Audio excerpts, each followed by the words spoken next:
ઉનાળો આવી ગયો છે અને એની સાથે આવી ગઈ છે જોરદાર ગરમી. તો આ ઋતુમાં સૌથી વધારે એ ધ્યાન રાખવું પડે છે કે શરીરમાં ઠંડક રહે. હવે જે લોકોને સવારથી સાંજ સુધી બહાર ફરવાનું થતું હોય છે એ લોકોને ગરમીના લીધે શરીરમાં અશક્તિ અને બેચેનીનો અનુભવ થતો હોય છે. તો આવી પરિસ્થિતિમાં તમારે કેવો ખોરાક લેવો જોઈએ જે તમારા શરીરને ઠંડુ પણ રાખે અને શરીરમાં તાજગી અને સ્ફૂર્તિ જગાવી દે. તો આજે હું કિચન સિરીઝમાં મસ્ત મજાના 3 ઠંડા પીણાની રેસીપી લાવી છું જે તમારા શરીરને ઠંડુ પણ રાખશે અને તાજગી અને સ્ફૂર્તિનો અનુભવ કરાવશે. તો સૌથી પહેલાં આપણે તરબૂચનું જ્યુસ બનાવવાનું છે. તો અત્યારે ગરમીમાં તરબૂચ ખૂબ જ સરસ આવી રહ્યા છે અને સસ્તા પણ આવી રહ્યા છે.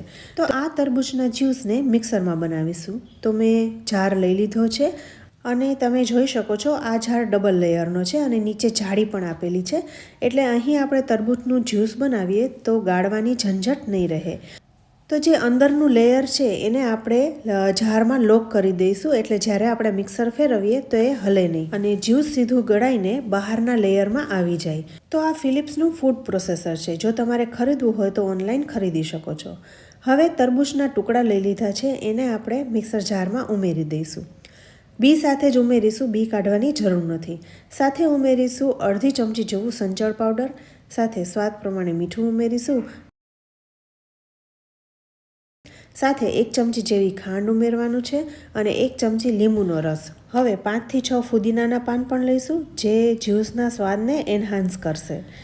જ્યુસને ઠંડુ બનાવવામાં 2 આઈસ ક્યુબ પણ ઉમેરી દઈશું અને ઠંડુ પાણી ઉમેરીશું. તો અડધો કપ જેવું જ ઠંડુ પાણી ઉમેરવાનું છે. વધારે પાણીની જરૂર નથી કારણ કે તરબૂચમાં જ ખૂબ જ પાણી હોય છે. તરબૂચમાં 91% જેટલું પાણીનો ભાગ હોય છે જે તમારા શરીરને હાઇડ્રેટ પણ રાખશે અને એમાં રહેલા એન્ટીઓક્સિડન્ટ તત્વો તમારા શરીરમાં ઠંડક પણ આપશે. હવે મિક્સર જારના બંને ઢાંકણ બંધ કરી દીધા છે. હવે મિક્સરમાં જ્યુસ બનાવી લઈશું. તો જુઓ સીધું જ્યુસ છે એ ગળાઈને જ બહાર નીકળે છે. હવે અહીં તમારે જ્યુસને ગાળવાની જરૂર નથી રહેતી. સીધું તમે અહીં સર્વ કરી શકો છો. તો 2 થી 3 મિનિટ મિક્સરને આપણે ફેરવી લેવાનું છે. હવે નોર્મલી જ્યારે આપણે તરબૂચનું જ્યુસ સર્વ કરીએ ત્યારે એમાં તરબૂચના ટુકડા ઉમેરતા હોઈએ છીએ. પણ હવે લોકલ માર્કેટ કે ઓનલાઈન આવી રીતના તમે તરબૂચને કટ કરી શકો એવી સ્પૂન મળતી હોય છે જેનાથી તમે નાના નાના બોલ તૈયાર કરી શકો છો. જેમ આપણે આઈસ્ક્રીમ સર્વ કરીએ એવી રીતના તમે તરબૂચને પણ આવી રીતના સર્વ કરી શકો છો. તો આ સ્પૂન તમે ઓનલાઈન પણ ખરીદી શકશો. તો આવી રીતના આપણે 4 થી 5 બોલ તૈયાર કરી લઈશું. હવે આપણે જ્યુસને સર્વ કરીશું. તો જે આપણે બોલ તૈયાર કર્યા એને સૌથી પહેલાં ગ્લાસમાં ઉમેરી દઈશું. ત્યારબાદ આપણે ચાટ મસાલો ઉમેરવાનો છે. અડધી ચમચી જેવો ચાટ મસાલો ઉમેરીશું જેનાથી તરબૂચના જ્યુસનો સ્વાદ એકદમ સરસ આવે છે. સાથે 2 આઈસ ક્યુબ બરફના ઉમેરીશું અને તરબૂચના જ્યુસને સર્વ કરીશું.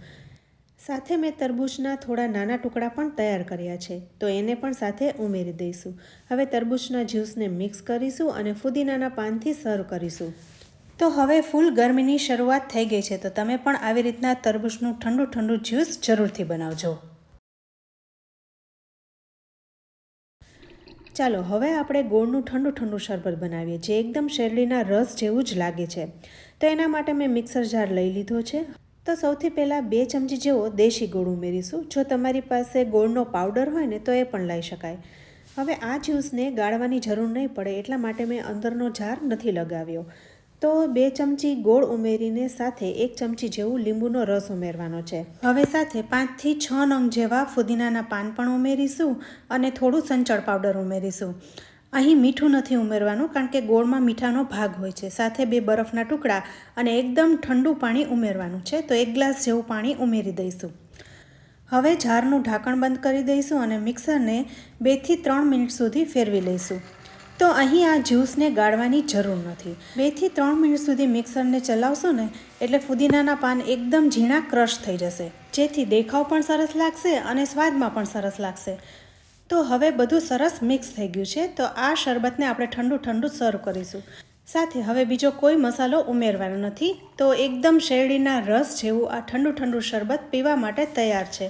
સાથે ફુદીનાના પાનથી ગાર્નિશ કરીશું. આ ગોળના શરબતમાં ઘણા બધા પોષક તત્વો છે જે તમને કાળઝાળ ગરમીથી બચાવે છે અને શરીરમાંથી ઝેરી તત્વો બહાર પણ કાઢી નાખે છે. તો તૈયાર છે શેરડીના રસ જેવું ગોળનું શરબત.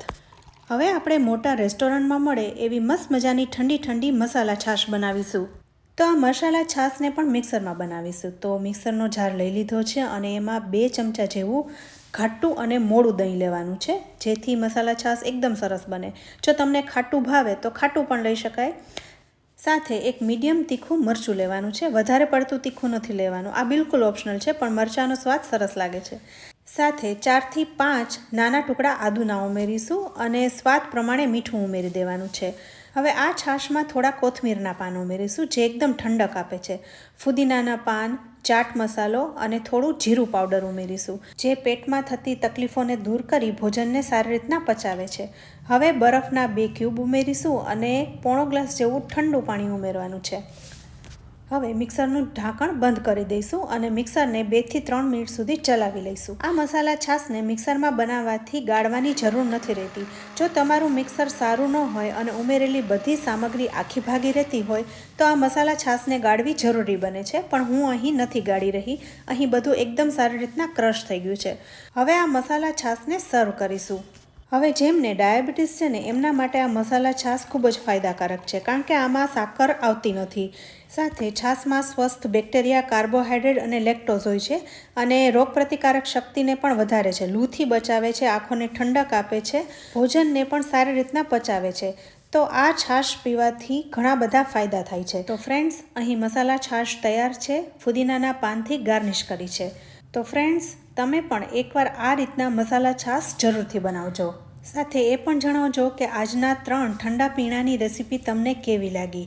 ઉનાળાની ગરમીથી બચવા માટે આ ઠંડા પીણા તમે ઘરે સરળતાથી તૈયાર કરી શકો છો. બજારમાં મળતા અનહેલ્ધી કોલ્ડ ડ્રિંક પીવા કરતાં ઘરે બનાવેલા આવા તાજા ઠંડા પીણા તમે પીશો ને તો તમારા શરીરને ઘણો ફાયદો કરશે. તો ફ્રેન્ડ્સ, તમને આજની આ રેસીપી સારી લાગી હોય ને તો વિડીયોને લાઇક અને શેર કરજો. સાથે અમારી ચેનલને સબસ્ક્રાઈબ કરી લેજો અને અમારા ફેસબુક પેજને લાઇક કરી ફોલો કરી લેજો. તો ફરી મળીશું આવી એક ઉપયોગી રેસીપી સાથે. ત્યાં સુધી આવજો.